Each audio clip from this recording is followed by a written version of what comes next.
powered by Admission going on for Swami Vivekananda Group of Institutions, always guiding you for the brightest future.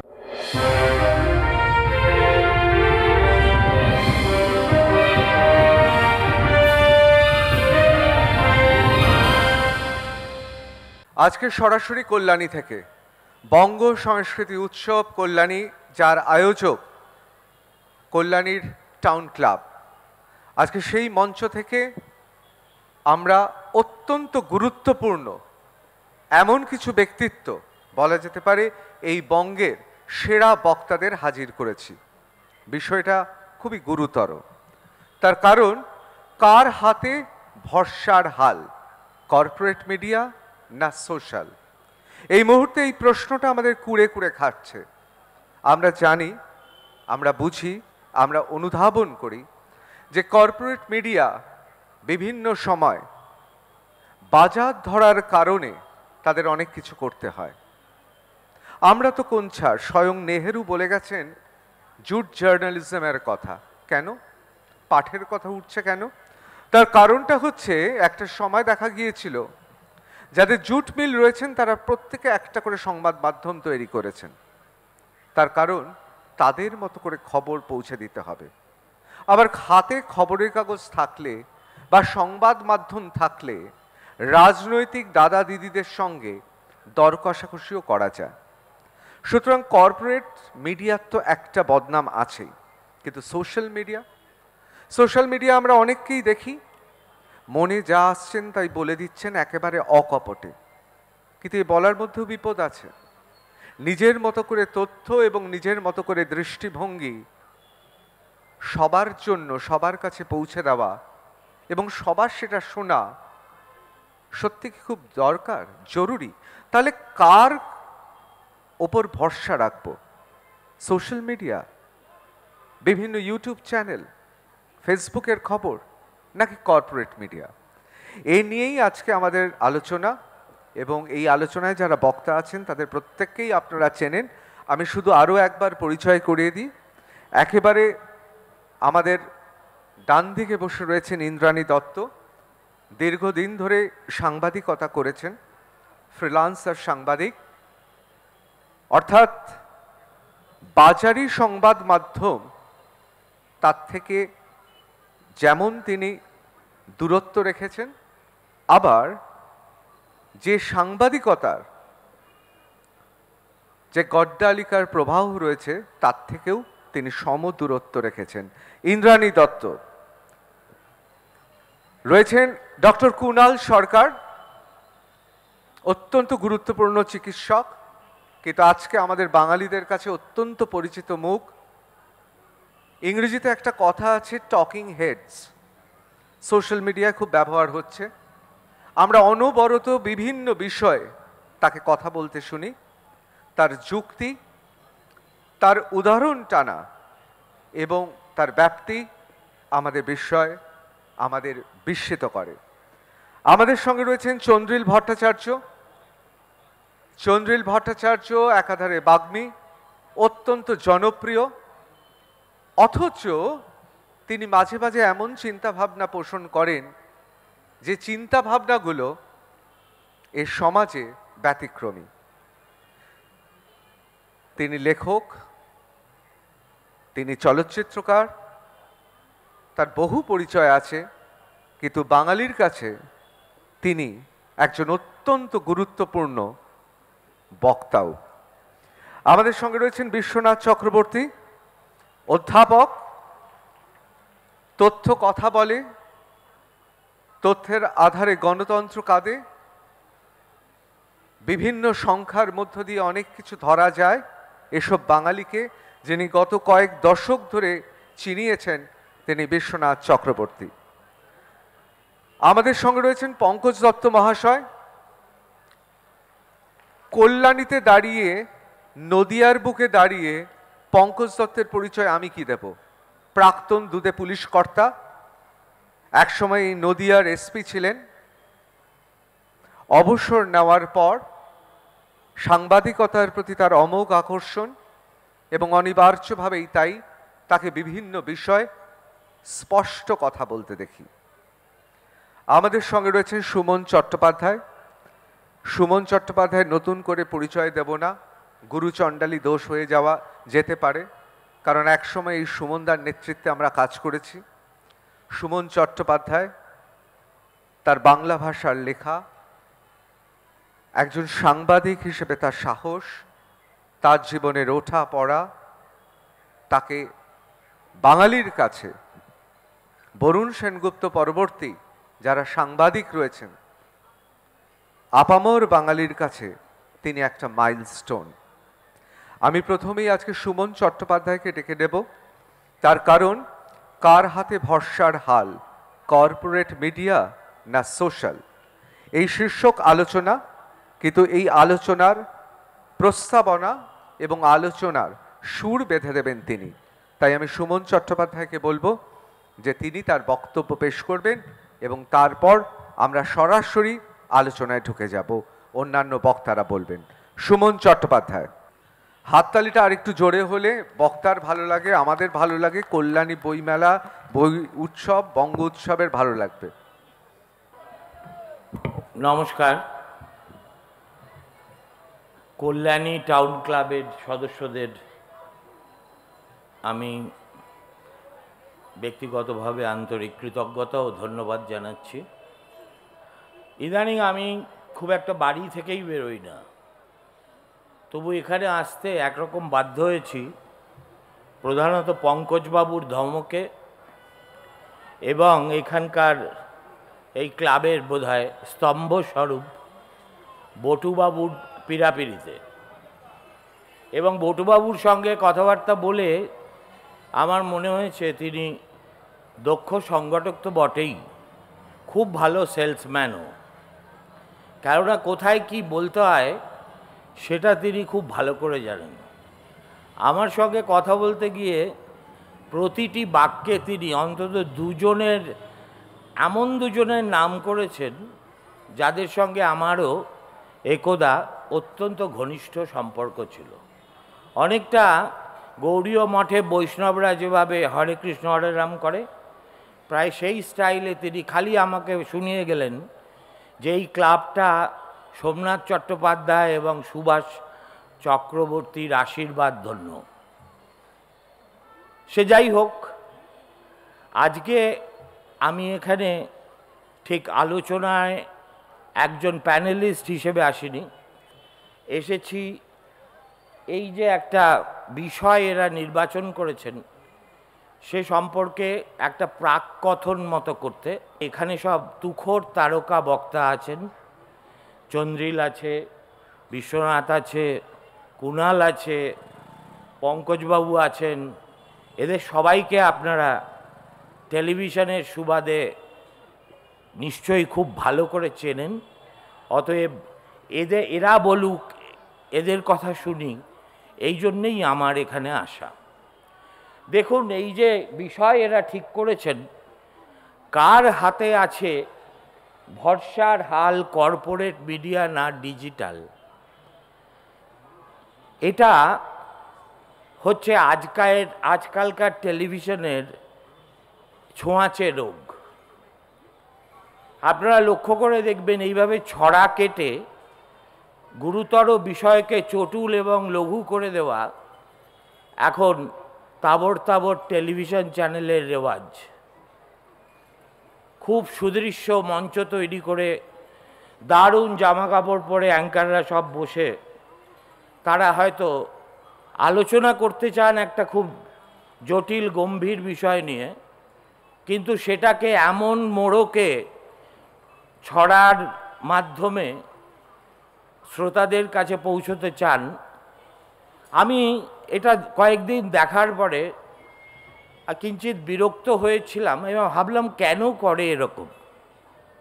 দ্বিতীয় যে জিনিসটা আমার কাছে গোলমেলে থাকছে সেটা হচ্ছে, দেখুন,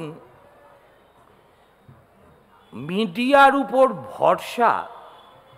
আমি আমার জীবনের 43টা বসন্ত এই পেশায় কাটিয়ে দিয়েছি, কিন্তু আজকেই প্রথম শুনলাম যে মিডিয়াকে উপর কেউ ভরসা করতে চায়। মিডিয়া তো ভগবান নয়, মিডিয়া সদ্গুরুও নয়, রবিশঙ্করও নয়, সাই বাবা নয়। মিডিয়া হলো একেবারে সহজ কথায় বলতে গেলে একটা ব্যবসা। সেই ব্যবসার উপর আপনারা ভরসা করতে যাবেন কোন দুঃখে? আমার মনে হয় এই প্রত্যাশাটার মধ্যেই একটা গন্ডগোল আছে এবং কোথাও একটা আত্মপ্রবঞ্চনাও আছে। আপনারা মিডিয়া দেখেন বা পড়েন বা শোনেন, তার উপরে ভরসা করেন বলে নয়।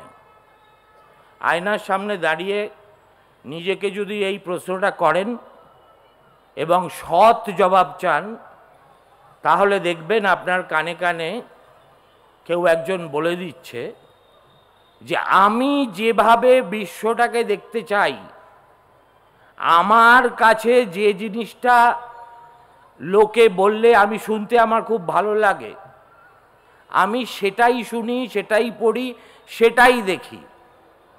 একটা কাগজ জনপ্রিয় হয় বা হয় না, সে সত্যি কথা বলে বলে নয়। আপনি যেটাকে সত্যি বলে মনে করেন সেটা কে বলছে আপনারা খুঁজে নেন এবং সেটাকেই দেখতে পছন্দ করেন। সুতরাং ভরসা করার জায়গা মিডিয়া হতেই পারে না। পৃথিবীর কোনো দেশে হয়নি, ভারতবর্ষে তো নয়। তাহলে মিডিয়া করেটা কি? খুব সহজ করে বলতে গেলে আমরা we are in the business of communication. We communicate. আমরা কি কমিউনিকেট করি? We communicate news. অর্থাৎ কোথাও কোনো ঘটনা ঘটলে সেটা আপনাদের জানানো হয় কাগজে লিখে, নয় টেলিভিশনে প্রচার করে, নয় ডিজিটালি আজকাল সব হচ্ছে। একটা সময় ছিল যখন খবরের কাগজের সম্পাদকদের বলা হতো থান্ডারার্স, অর্থাৎ গর্জন করে ফ্রম দ্য রুফটপ। তারপরে তৃতীয় যে কাজটা করি সেটা অবশ্য কিঞ্চিত হায়ার প্লেনের ব্যাপার, চন্দ্রিল অসাধারণ করবে। সেটা হচ্ছে we also report ideas. Ideas বলতে কি বোঝাচ্ছি? ধরুন একটা ট্রেন্ড, এমন একটা বিষয় হঠাৎ করে চলে এসেছে বা মানুষের চিত্ত জয় করেছে, সেটাকে ধরতে পারা এবং ধরার পরে সেটাকে ভাষায়, মানে সাধারণে বুঝবে এই ভাষায় সেটাকে প্রকাশ করা।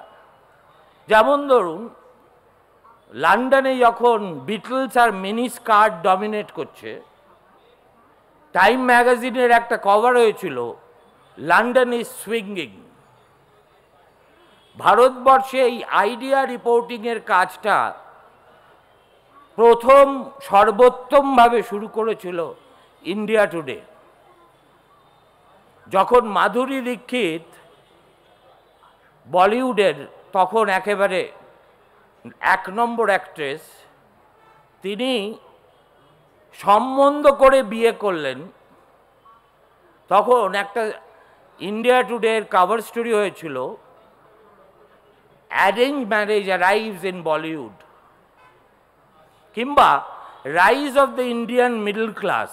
আরেকটা আমার মনে আছে, এটা হচ্ছে journalism at a higher plane. আর এই প্রত্যেক তিনটে কাজই আমরা করি, উই অলসো এন্টারটেন। 3 নম্বর হচ্ছে আরেকটা বিভ্রাটের জায়গা, সেটা হচ্ছে কর্পোরেট মিডিয়া বলতে আপনারা কি বোঝাতে চাইছেন? কর্পোরেট মিডিয়া বলে কি কাউকে চিহ্নিত করা যায়? যদি আপনারা এটাই বোঝাতে চাইছেন যে সেই সব মিডিয়া যাদের মালিকদের মিডিয়া ছাড়া আরও 5 রকম ব্যবসা আছে তারা কর্পোরেট, আমার মনে হয় সেই সংজ্ঞাটা ঠিক হবে না। 2 নম্বর হচ্ছে, কিংবা ধরুন দক্ষিণে হিন্দু গ্রুপ, তারাও মিডিয়া ছাড়া তাদের আর কোনো ব্যবসা নেই, সেটা কি কর্পোরেট নয়? কর্পোরেট বলে কাউকে দাগিয়ে দিতে এইভাবে একটা বড় দাগে তাকে দাগিয়ে দেওয়া যায় না। আর তারপরেও বড় কথা হচ্ছে, কনফ্লিক্টটা ডিজিটালের সঙ্গে কর্পোরেটের হতে যাবে কেন? কনফ্লিক্টটা হচ্ছে কর্পোরেট মিডিয়াই তো ডিজিটাল স্পেসেও 95% জায়গা দখল করে আছে। ভারতবর্ষে ডিজিটাল মিডিয়ায় যারা সবচেয়ে বেশি, যাদের ভিউয়ার, লিসনার, রিডার, তারা প্রত্যেকেই কোনো না কোনো বড় কর্পোরেট সংস্থার সঙ্গেই যুক্ত। এতদিন তাদের ডিজিটাল উইং ছিল না, এখন ডিজিটাল উইং একটা হয়েছে, and they are very much part of the corporate media. সুতরাং কর্পোরেট মিডিয়ার উপর ভরসা করব না ডিজিটালের উপর ভরসা করব, এটার কোনো খুব একটা মানে হয় বলে আমার মনে হয় না।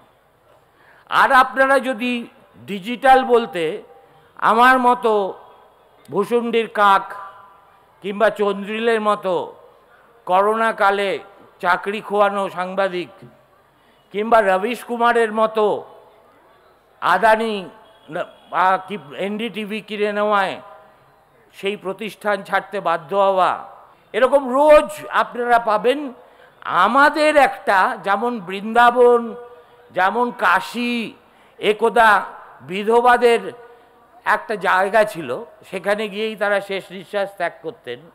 আমরা যারা হয় পরিত্যক্ত কর্পোরেট মিডিয়া দ্বারা, কিংবা লাঞ্ছিত, কিংবা নিপীড়িত, কিংবা শোষিত, কিংবা বিতাড়িত, আমরা কিন্তু এই ডিজিটাল স্পেসে এখন ঘোরাফেরা করছি। কিন্তু আমরা বিশাল সমুদ্রে 2 ছটাক জল নয়। রবিশ কুমারই একমাত্র ভারতীয় সাংবাদিক who is now A cult figure, যার সাবস্ক্রাইবারের সংখ্যা হচ্ছে 70 লক্ষ। একটি লোকের কথা যদি 70 লক্ষ লোক শোনে, তাকে রাষ্ট্রও সমঝে চলতে বাধ্য। কিন্তু সেই সৌভাগ্য সকলে নিয়ে আসেনি। আর রবিশের এই কাল্ট ফিগার তৈরি হওয়ার পিছনেও অনেক ত্যাগ, অনেক লড়াই আছে, আমি তার মধ্যে যাচ্ছি না। এরাই তো ভগবান ভরসে বেঁচে আছে, এদের উপরে আবার ভরসা করে বেচারাদের উপর কি করবেন? ভালো থাকবেন, নমস্কার। ধন্যবাদ সুবন চট্টোপাধ্যায়কে। দক্ষিণের ফিল্মের নায়করা শত্রুপক্ষকে বেছে বেছে মারে, সুমনদা আজকে সেই পথে নিয়েছেন। অর্থাৎ যে শীর্ষক আলোচনার প্রত্যেকটা শব্দকে ধরে তিনি ফুৎকারে উড়িয়ে দিতে চেয়েছেন, কিন্তু খুব গভীর উদ্বেগ যা তিনি প্রকাশ করেছেন, তাকে সত্যি এত সহজে উড়িয়ে দেওয়া যায়? তার কথা শুনে আমাদের অনেকেরই মনে হতে পারে,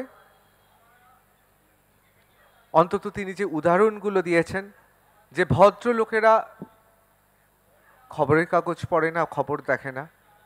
আবার এটাও তো ঠিক, অনেকে বিশ্বাস করেন যে ভদ্রলোকের ভোটে ভোট জেতা যায় না। সুতরাং সমীকরণটা কোন দিকে এগোচ্ছে?